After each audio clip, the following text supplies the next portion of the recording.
Hey dudes, welcome to Splat from the Past, the only 80s themed horror and sci-fi show where things can get totally radical. Now, I have a special treat today for all you sci-fi nerds and fanboys out there. One of the great late 80s, early 90s sci-fi masters, Danny Bilson. You may remember him. He's one half of a team with the great late Paul DeMeo.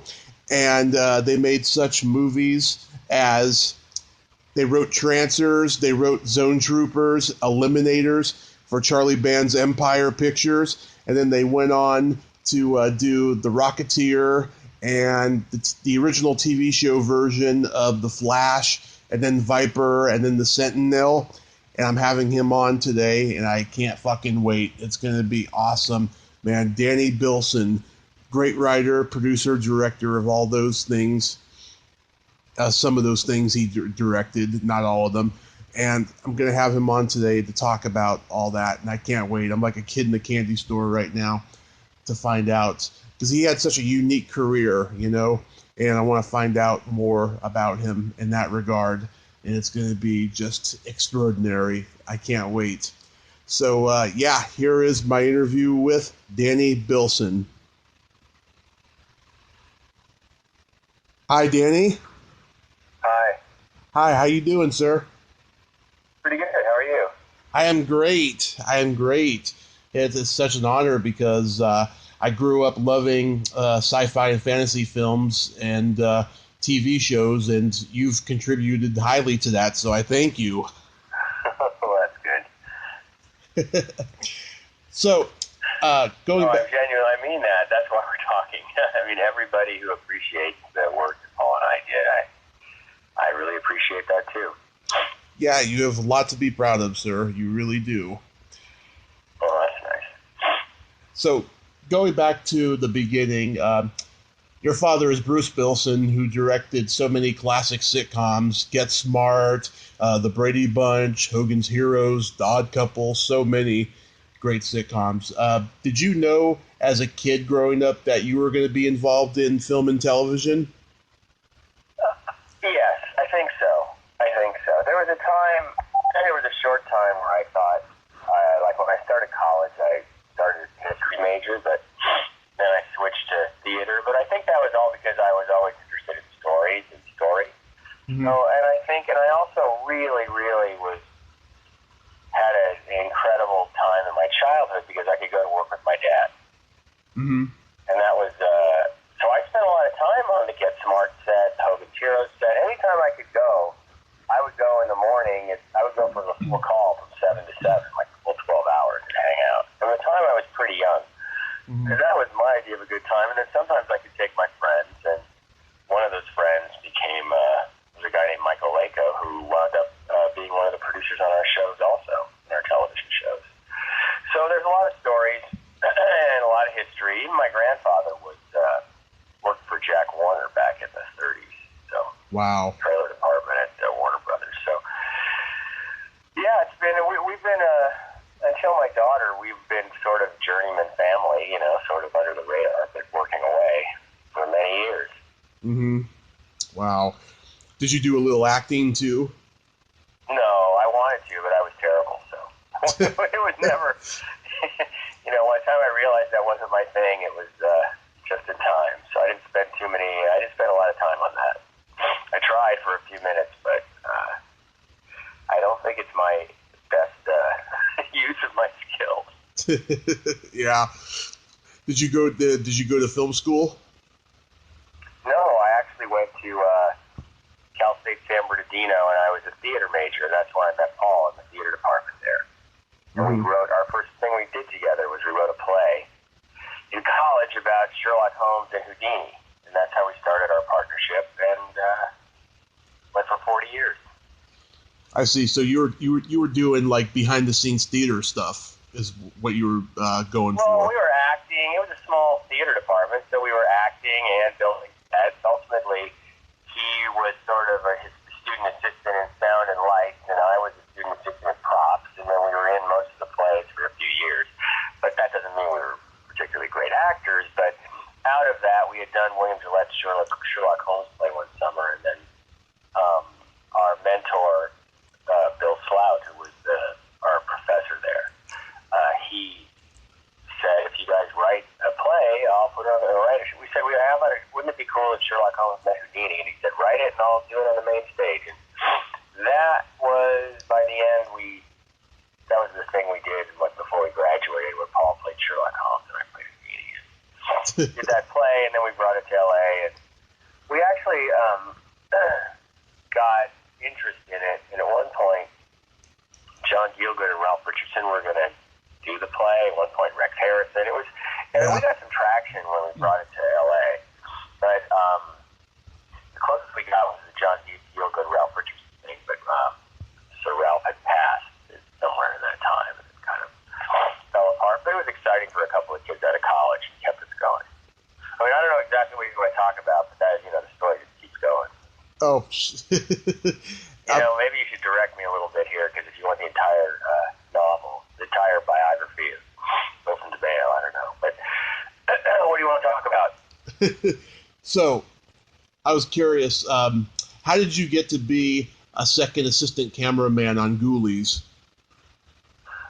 Oh.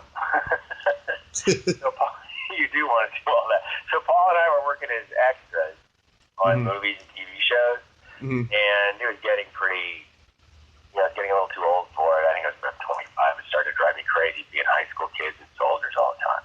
Yeah. And so my brother-in-law, this is actually the only sort of connection, I think, in my entire career that was direct, was my brother-in-law was a cameraman on low-budget movies, and he said, it was non-union, so he put me on like the lowest rung of the camera department, and I had a guy, he had a really good camera department. They're very professional, and the guy sort of taught me the skills. And for a couple of years, I did that until I wound up on the set of Ghoulies, and that's where I met Charlie Band and Debbie Dion. And I really said, Paul and I are easily as good as this.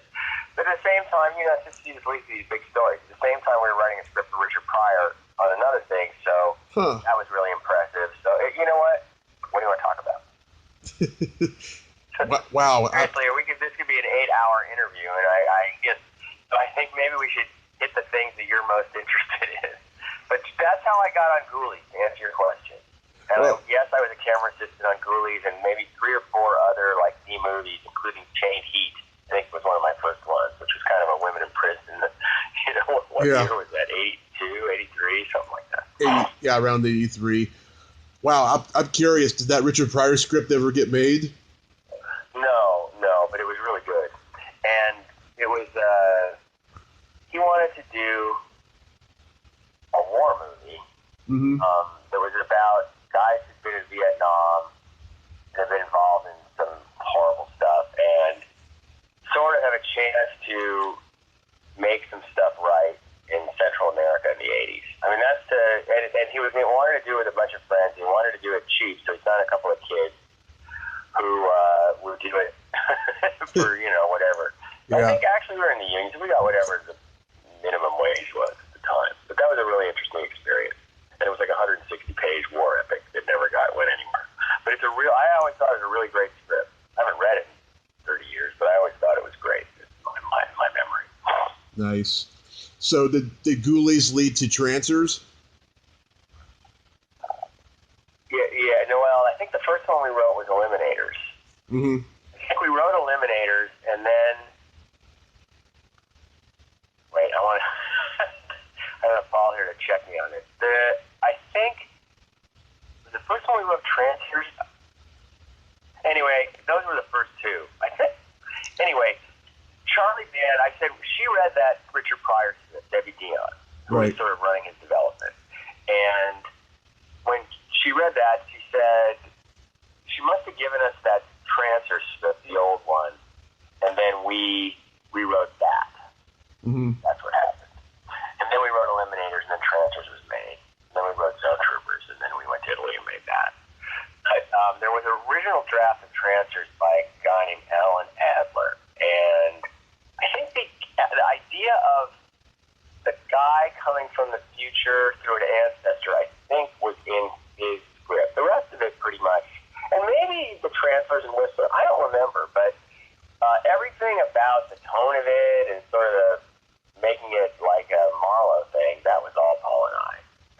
So, and we didn't use anything from that other script. I'm just trying to remember what from the sort of story construction we used. But, and we're talking about almost 40 years ago, I think, right? 35 years ago. So yeah. I don't remember all the details, but I remember, the basic idea of it was in that other script for sure. But we changed the name. Like Jack Death was our idea. This guy's name was like Jack Farragut the Rat Catcher or something like that. Yeah, I love Trancers because all the actors in it are great, and it's a fast-paced story. It has like a reversed Terminator feel to it. Yeah. No, that was well. We were shooting it when Terminator came out, so we didn't know that we were related to that movie in any way. Yeah. You know what I mean? Until we were actually filming Trancers in the summer of '84 during the Olympics, like when Terminator came out. Yeah. So it was like, oh wow, our tone was completely different. I mean, our silly B movie with a lot of charm, honestly. So you're really just trying to do, because we love Marlowe, so that's what we were sort of regurgitating through our own filters. Yeah. How did Tim Thomerson get the role of Jack Death? He had already been in Metal Storm, I think, for Charlie, and Charlie said, I got this actor. We may have met with Tim before we wrote the script. I still think we wrote Eliminators first. I think we wrote Eliminators first, because we wrote a part in Eliminators thinking of Tim after we met him, and then we wound up knowing Tim was going to be in Trancers later when we rewrote that. And then, of course, Tim worked with us forever, and I still speak to him. He's a dear friend. Yeah, to me, he was everything. Tim was pretty much in everything we ever did. It's hard to find some show, TV series or something where Tim didn't appear. Yeah, and he was such an underrated stand-up comedian too. Really funny. Yeah, and he was pretty. Yeah. And of course, young Helen Hunt, she was doing those squeaky clean TV rules at that time, and this was kind of a departure. I think she had done some. Wasn't there some sort of high school movie or something she had done right before Trancers? It was kind of semi-known, I think. Yes, the Quarterback Princess. Something. She had been in something, or maybe a couple of things. So Helen was kind of like, we felt really lucky to get her at the time, being at our little company with Charlie there. So, and then of course she went on to do more. But she was already had a reputation and established a young career, but a career when she came in.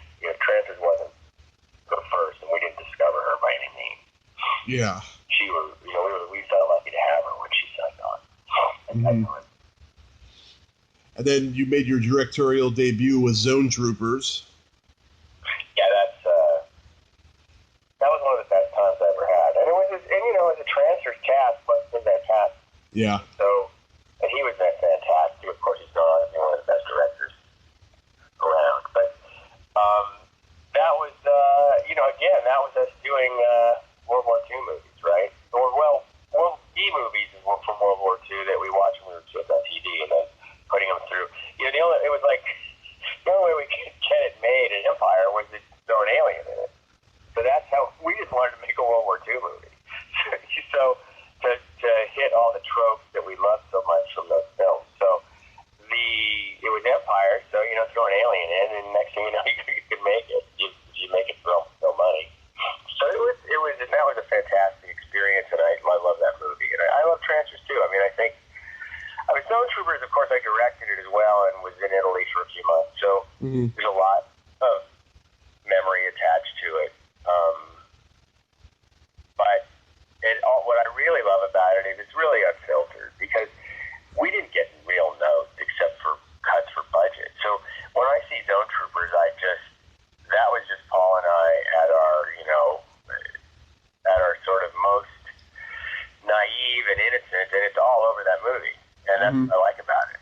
There's like there were no notes. We just did it.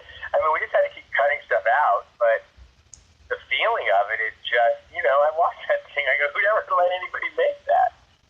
Who paid for, you know what I mean? Because all that World War II stuff, World War II movie stuff is what's in there. Yeah. Everything's an homage to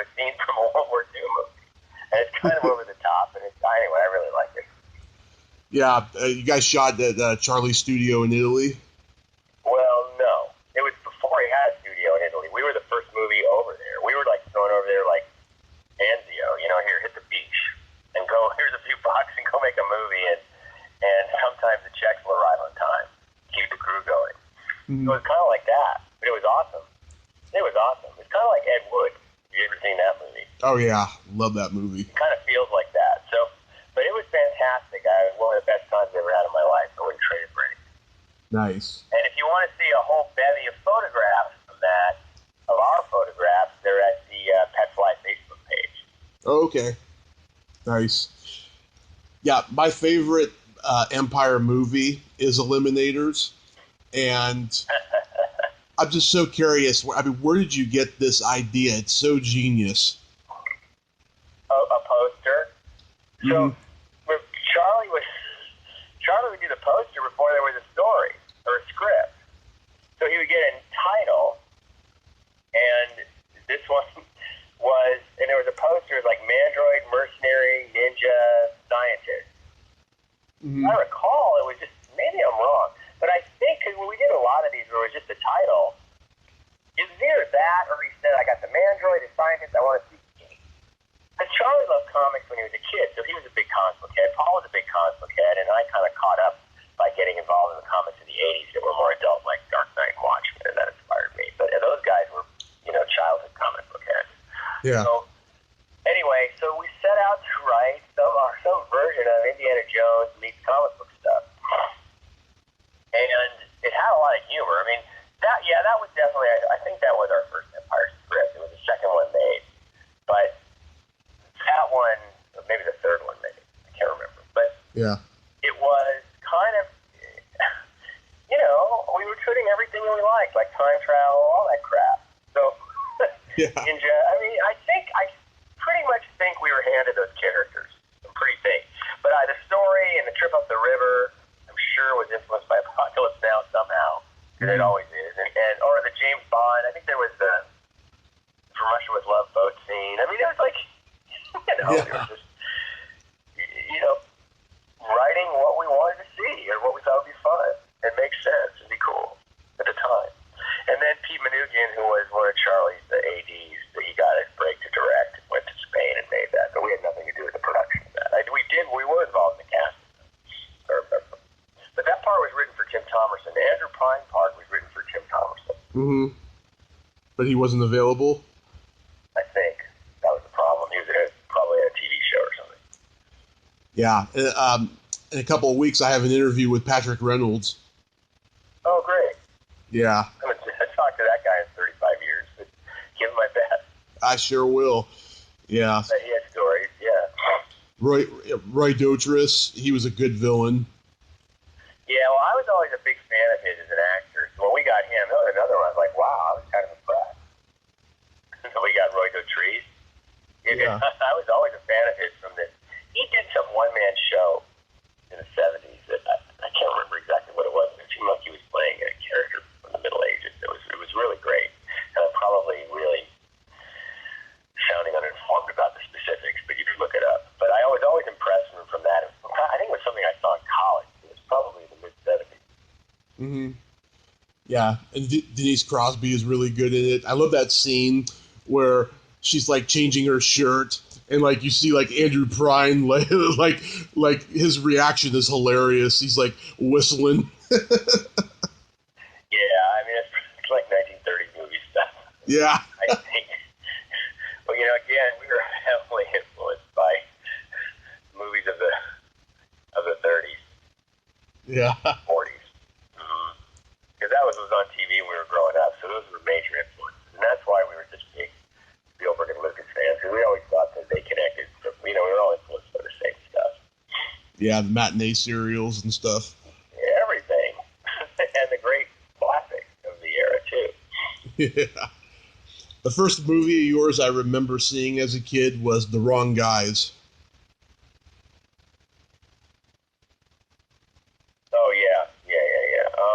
That's the first one you remember seeing? Okay, that was our attempt at comedy. Yeah. That was that was our attempt at comedy. And there was a couple of issues. One was, it was great, and it was so Yeah. And I wasn't allowed to edit because there was no union. It was a non-union movie, No Troopers, so I didn't really get to cut my movie. And if I was able to cut it, I would have learned that you can't really cut paste. Mm-hmm. If you don't get the energy and speed out of the actors on the set, you can't really just cut it in the film. And so I didn't learn that. So I thought No Troopers was a little slower paced than I wanted it to be. And then I went into The Wrong Guys, which was a comedy and really needed a faster pace. But I didn't have the benefit of seeing how stuff really slows down in the theater.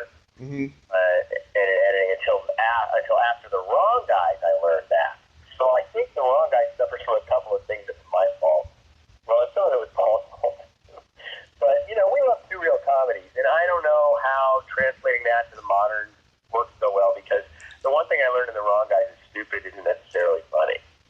So, but that said, I haven't seen the movie in like 20 years, and if I put it on, I would probably laugh and think it's a lot funnier than I thought, because I'm always really hard on my own stuff. And I have even my own kid, my 11-year-old, has never seen it. So, I mean, I wanted to show it to her because I thought, now she's almost too old for it, because I think it's like for 8-year-olds. But, or I don't know who it's for. It was for us, trying to channel two real comedies and what we loved about them, the same way we channeled, film noir movies and Trancers. Yeah, is it true before John Goodman was cast, you guys tried to get Sam Kinison? Gosh, I forgot about that. I think that's probably true. That sounds familiar. Yeah, because it really does. I don't know where you dug that up, but I think that sounds really familiar. Yeah, I'd say yes, true. Yeah, we loved Raising Arizona, which came out around the same time, or a few years before. Yeah. I was just blown away by Raising Arizona and the way they used the camera as part of the comedy and the energy. And Goodman, I still do. I'm a huge fan. So getting Goodman was fantastic. But I do think there was a beat we were trying to get Kinison. Everybody knew him because all those comics were like, fraternity. Yeah. I mean, at that time.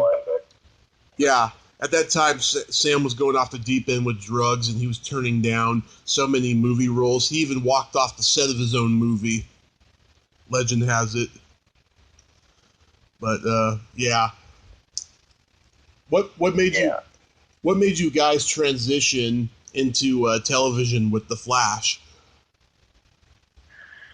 Well, the transition from Empire to TV was, I'm trying to remember what movie it was. Somebody saw something. The Trancers.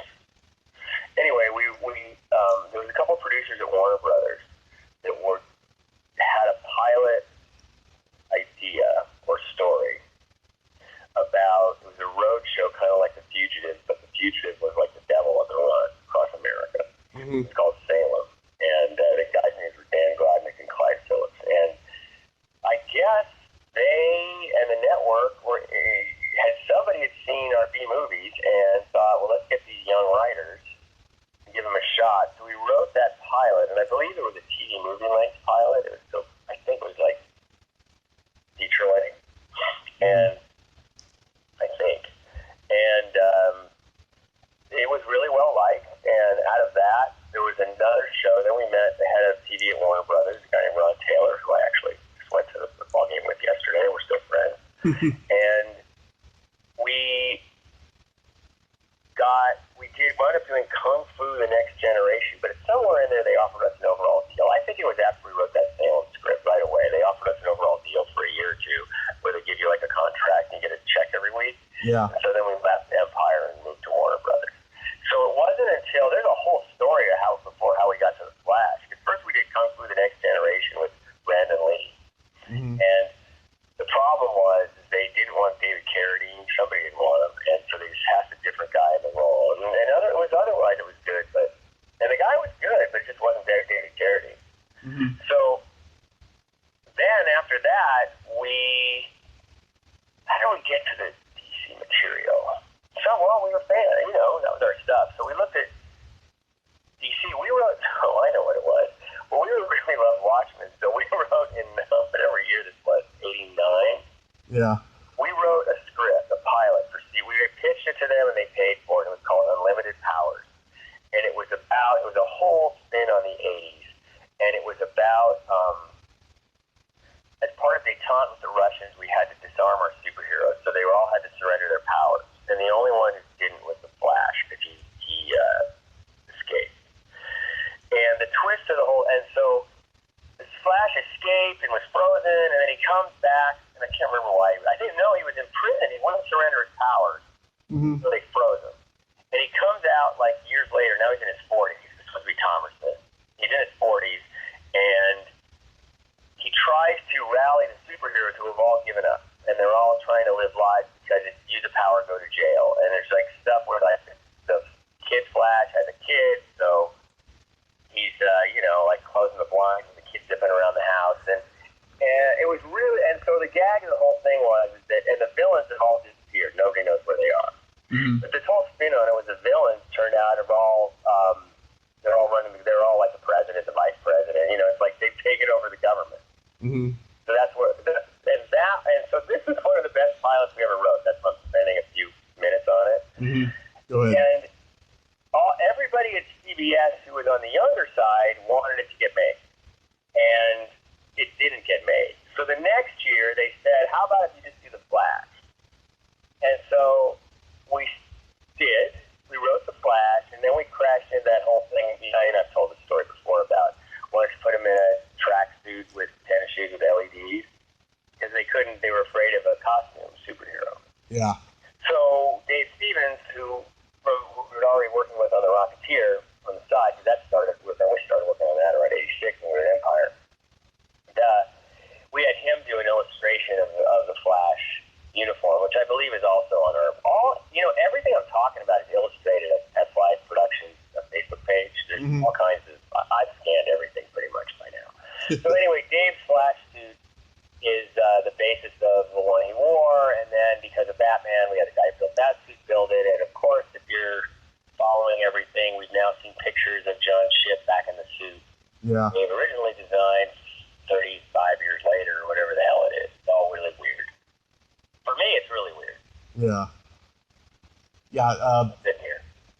Yeah, because Batman had hit the previous summer in 1989 at Warner Brothers, and I'm sure they wanted to, keep it going with the superhero genre.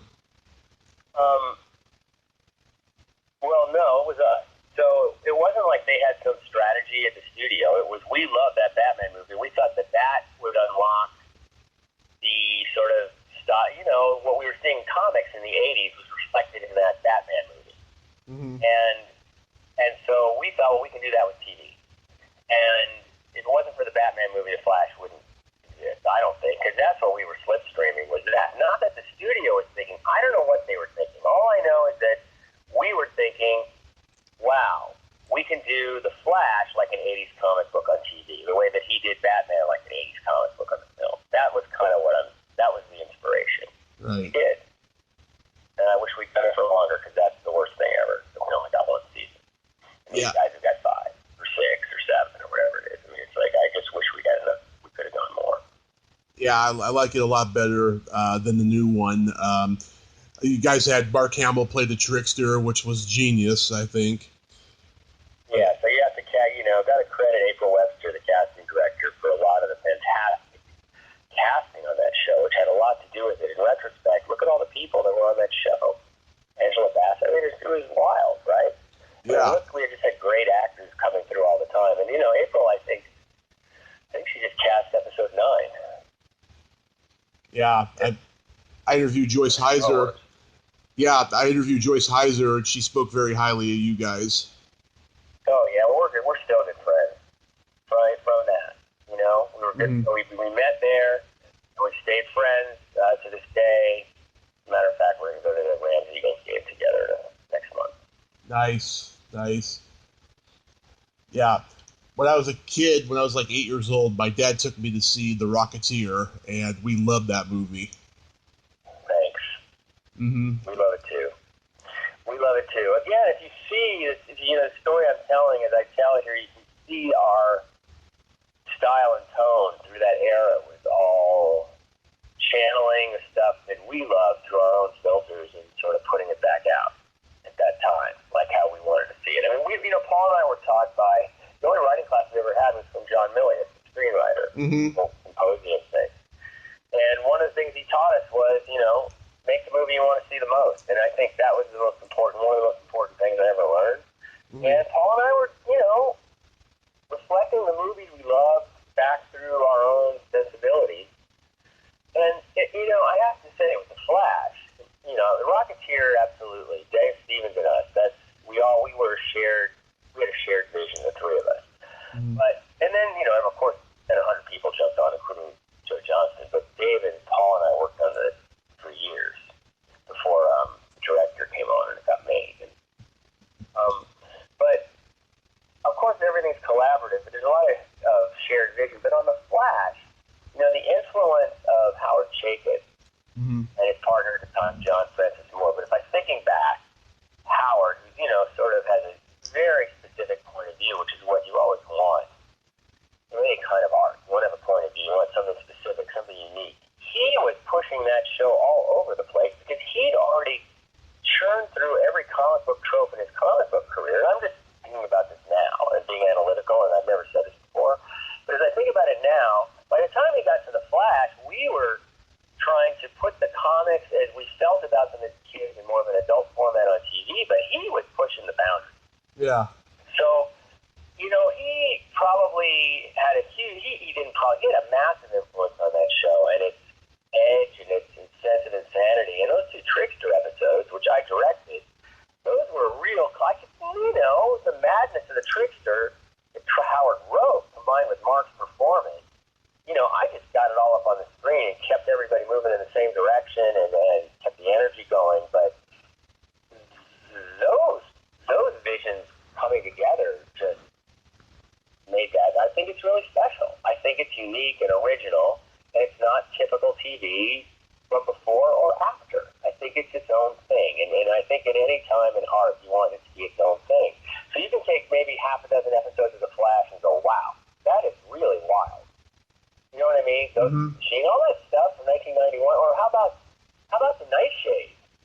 The black superhero from the 50s who wore masks because of his race. I mean, that shit. Yeah. They're doing that now. Are they doing that on the CW? I think they're looking for something else there. They're looking for a lot of art and emotion there. That's what they work on. Yeah. So we were looking on blowing people's minds, especially our own. You were satisfied with Joe Johnston's directing? Oh, sure. Sure. Sure. I mean, every writer has the pain in the butt and thinks, oh, this is better. And I think there are chunks of that movie where it's just everybody's vision is just soaring. And it's from really the entire scene at the airfield, the first time he puts on the rocket pack to save the guy, it really goes from comic to script to screen really fluidly. And Joe, you got to give him credit. I mean, anything aerial, this is pre-CG. I mean, there's airplanes up there and miniatures, all kinds of stuff. I mean, he really put that movie together because of his love of aviation.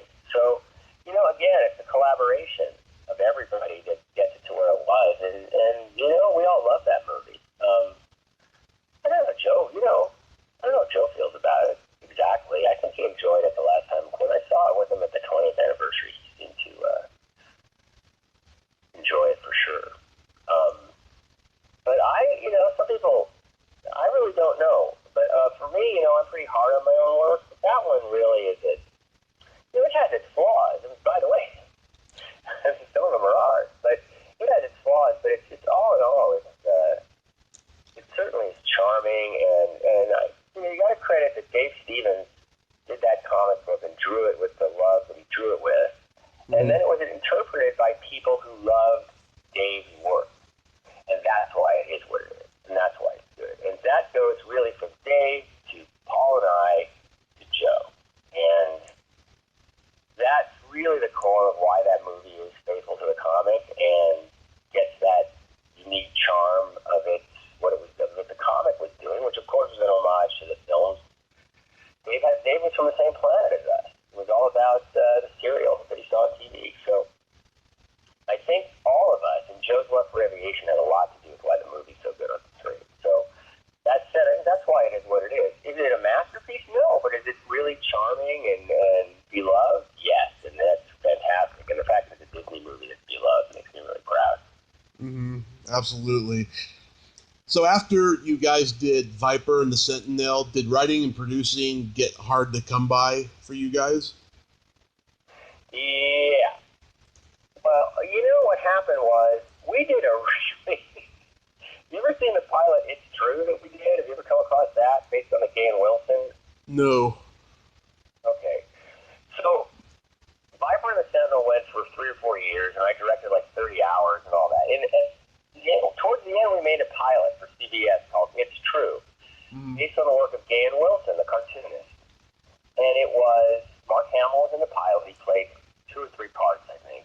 And it was a black comedy for families for 8 o'clock, and it had computer animated characters like Roger Rabbit, but CGI, composited in that were Gay and Wilson characters in with live action. Mm-hmm. Wow. Anyway. So go ahead. I thought the pilot was fantastic, and if there was one thing about it that was not perfect, was the CG animation, because remember, this is 1997, and the animation was done in like 6 weeks with TV pilot money. Mm-hmm.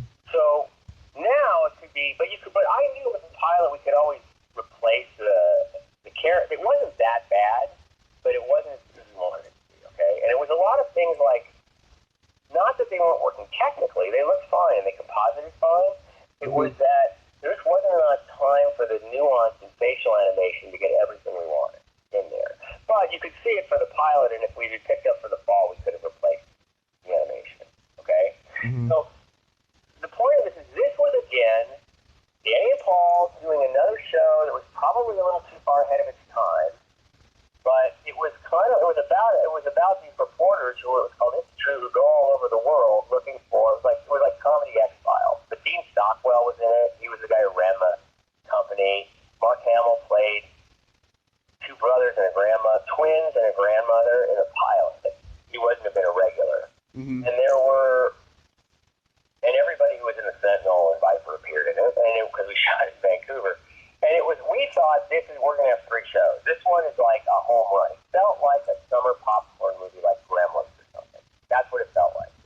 And even when I was working with Guillermo del Toro much later, like 5 or 6 years ago, we were at his house where all his collections are, and I saw it on the shelf like a videotape. I said, "What are you doing with that?"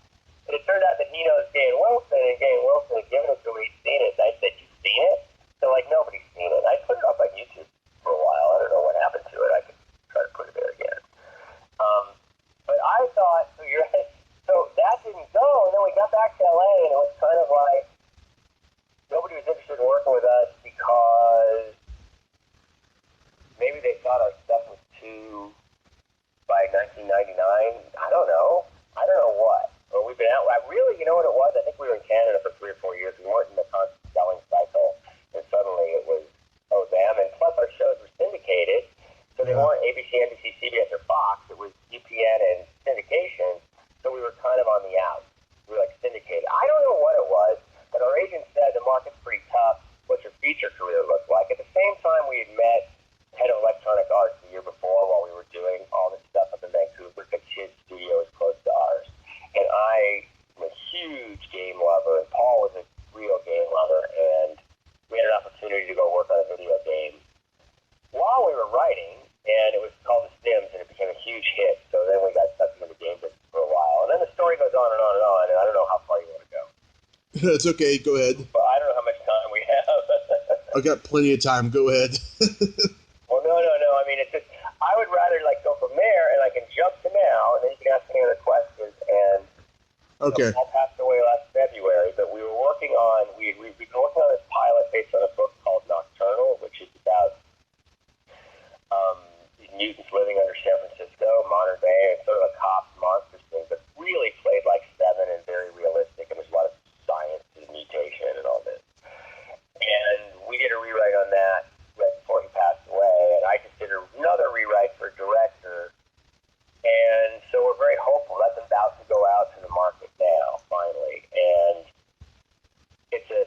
series. And then a movie we wrote about these Vietnam veterans who go back to Vietnam, modern day,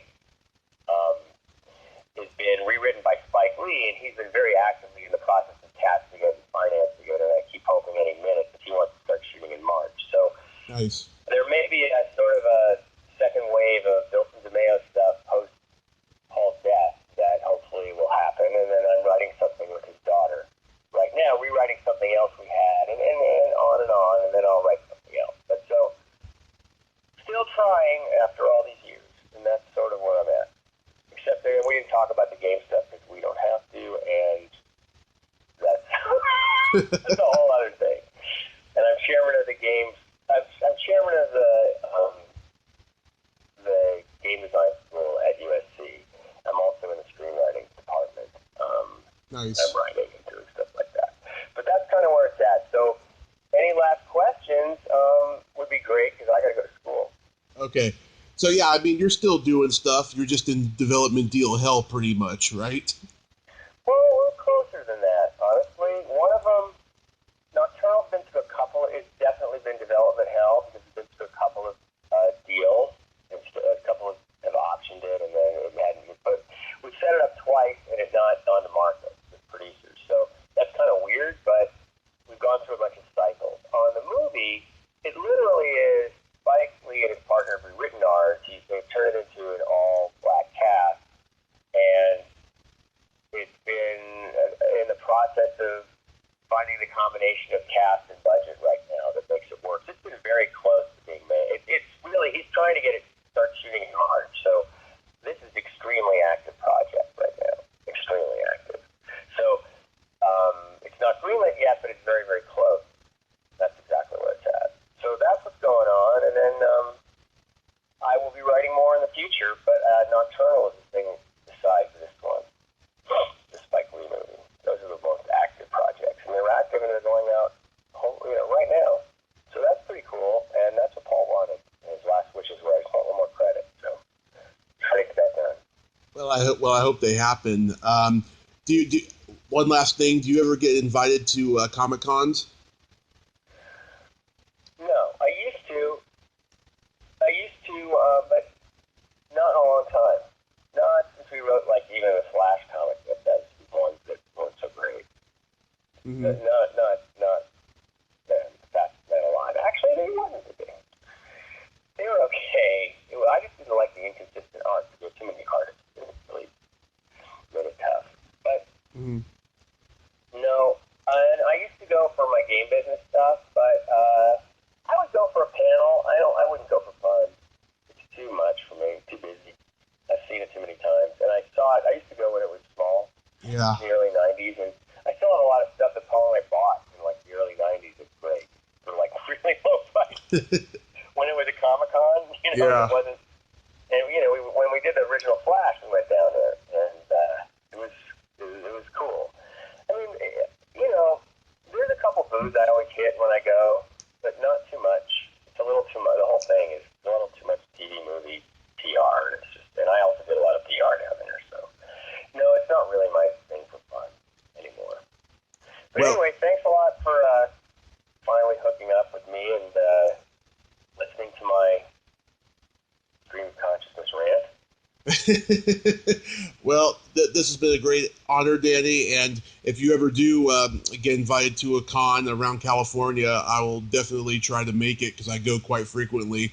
And have happy holidays and have a great day. Same to you. Take care. Thank you. Bye-bye. Well, there you have it. Danny Bilson. Ain't he a cool dude? Thank you so much, Danny. That was great anecdotes and just information about the sci-fi days of your career. And I hope your projects get made because the world is a lesser place without Danny Bilson projects. Sadly, Paul's not here anymore, but the legacy will live on in your work, sir. If you like this video, everyone, please subscribe to my YouTube channel, add me as a friend on Facebook, join my Tommy Kovac comedian page on Facebook, follow me on Twitter and Instagram, and all that fun stuff. And really quickly, I just found out via the internet that Stan Lee has passed away, the great man of Marvel Comics, the founder, the forefather of Marvel Comics. Rest in peace, Stan Lee. I cannot believe that you are gone because your journey was amazing like Spider-Man. Well, that's all the time we have this week on Splat from the Past.